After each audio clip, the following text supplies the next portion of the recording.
Dollar signs in the chat if you want to know where the money's at. Dollar signs in the chat if you want to know where the money's at. Dollar signs in the chat if you want to know where the money at. And I'm coming right back to one of my favorite plays. We got to do it. It's hot right now. This is a hot play right now. Eli Lilly. I keep talking him up. I told you we had to put him in an index. This is in my index. Eli Lilly has a new price target, according to Citibank, of $1,190.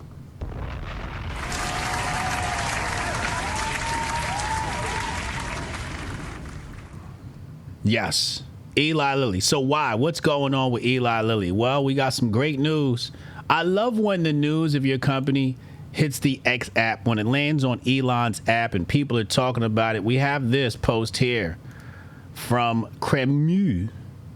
They say Eli Lilly just showed that you can lose tons of fat while barely losing any muscle using their activin type 2 receptor inhibitor bimagrumab.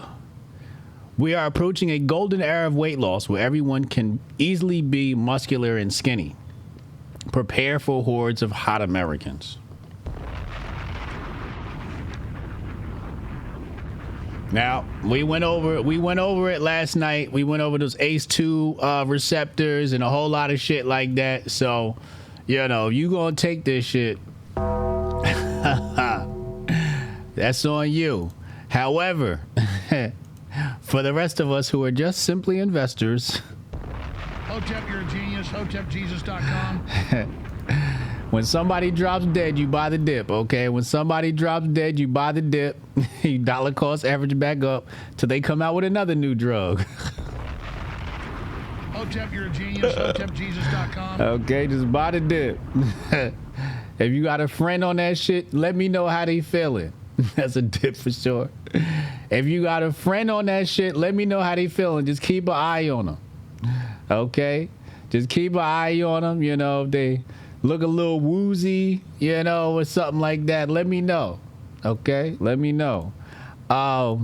Let's take a look at the chart. Let's take a look at the Eli Lilly chart. Here she is.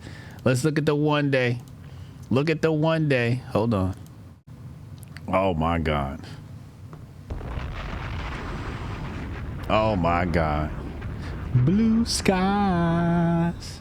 It looked like blue skies. Look like the 50 and 100 day moving average is about to cross on this bad boy. I was doing a little technical analysis on this. I want to see how low can you go. I want to see where is this thing going? Where exactly is this Eli Lilly situation going? And it's going up. It's definitely going up. You know, I had to pull out the motherfucking the TA lines and shit like that to really get a beat on this. But it looks like the 50 is about to cross the 100, and it's green skies. So this is a nice long play. Last week somebody asked me, they said, you know, well, when do you sell? I'm like, you could sell at your price target. You could sell at a recommended price target. You could sell at your own price target. You could set it for a particular year. You can say, hey, by, 2050, I'm out, and you just cash out everything, pay your taxes, talk to Trish and figure out how not to pay all of the taxes. Maybe you transfer to do something like that. But yeah, so, price target on this is 11.9. 11.9 is the price target on Eli Lilly. Congrats to them.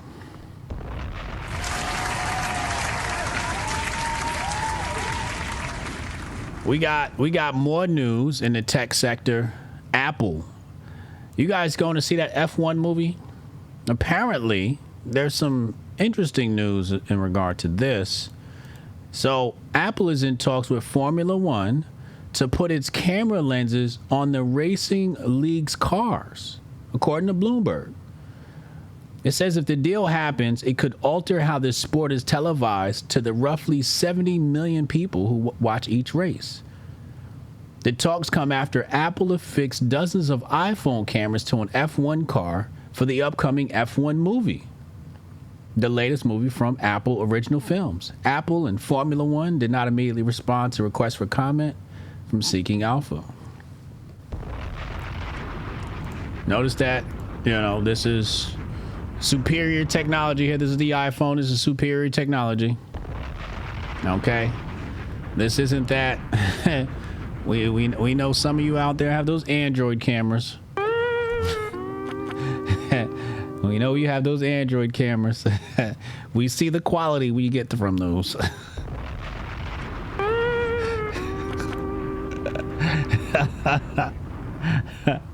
Here they go. They about to lose their mind. They about to lose their mind in the chat. They go to broke phones. Yeah, the Galaxy S4 is the best camera in the market? Yeah, sure it is. Tell me more. Tell me more. Okay, tell me more. Damn geeks. We all know the iPhone has the better camera. We all know the iPhone has the better camera. Apple gets their cameras from Samsung, but it's the Apple technology that makes it better. It is the software. It is the software. You can have the best lens and all of that, but that's software. Hotep, you're a genius. HotepJesus.com. It's the software that makes it better. It's the software that makes it better. It is unequivocally the superior phone. Okay? It's clearly the superior phone. Okay? Yes, iPhone has better video quality. We know, Crazy Days. We know. Hotep, you're a genius. HotepJesus.com. We know. Thank you. Appreciate that. Moving right along. Some of y'all are heavily invested in them Windows phones, in them Google phones. Some of y'all got them Google phones. I got a Google phone. Well, great news coming out of Google for all my Google investors. For developers, the command line interface, CLI, isn't just a tool, it's home. The terminal's efficiency, ubiquity, and portability make it the go-to utility for getting work done. And as developers' reliance on a terminal endures, so does the demand for integrated AI assistance. That's why we're introducing Gemini CLI, an open source AI agent that brings the power of Gemini. See, I'm still thinking about the cameras. Brings the power of Gemini directly into your terminal. It provides lightweight access to Gemini, giving you the most direct path from your prompt to our model, where it excels at coding. We built Gemini CLI to do so much more. It's a versatile local utility you can use for a wide range of tasks, from content generation and problem solving to deep research and task management. We've also integrated Gemini CLI with Google's AI coding assistant, Gemini Code Assistant, so that all developers on free, standard, and enterprise code assist plans get prompt-driven AI-first coding in both VS Code and Gemini CLI.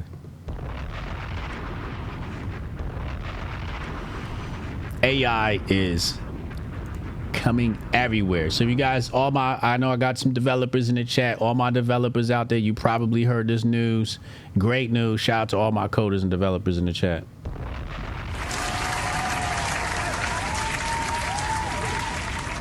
Great news for Google investors, because Google investors were spooked because of the coming AI. The AI stealing search, stealing market share for search. So Google is making its strides. Gemini is doing its thing. It's doing its thing. Yeah, Android's playing catch up. They're definitely playing catch up. Yeah. Anyway, CEO of Robinhood has a message for us. I do think that crypto itself, there's two ways to look at it. One is a tradable asset like options, futures, and equities. The other is as a fundamental underlying technology. Right. And in the second lens, it's the next stage in evolution. We've gone from, paper and pencil, filing cabinet-based financial services to mainframe to on-premise, and then more recently cloud. Now, crypto is the next stage in that, where a lot of the business logic that we've required businesses to actually build is now shared infrastructure. So exchanges, lending pools, payment processors, all these things are replaced by software. So I think in the future, crypto technology will power trading and all sorts of financial services, including trading in stocks and other TradFi assets. So the two will fully merge. I do think that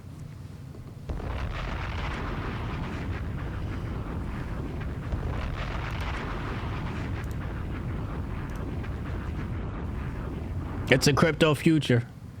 It is a crypto future. I try to tell people, get in now. Get in now, learn it and understand it, because we're headed for a crypto future. Yeah, he's right. He's right. Those two things are about to merge. It's already happening. We've got tokenized stock trading. You want that? You want that video? Here, let me get you that link. Here's the link. Saying that link right here. There you go. Bing bong boom. It's a future. It's a future. Moving right along. Let's go to this article. It's a little bit more of an HBTY moment. A little bit of an HBTY moment. Bank of International Settlements. Bank of International Settlements has issued a stark warning regarding the alleged risks associated with stablecoins, urging nations to do what? Expedite the tokenization of their currencies.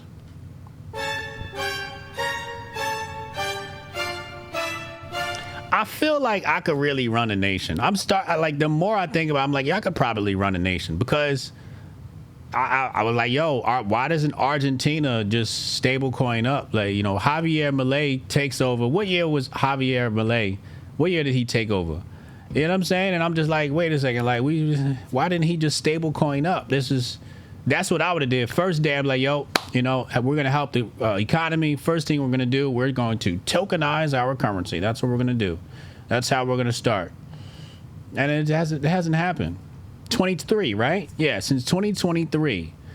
I was like, yo, we should, you already do current population 143. Shout out to the population, HotepJesusLive.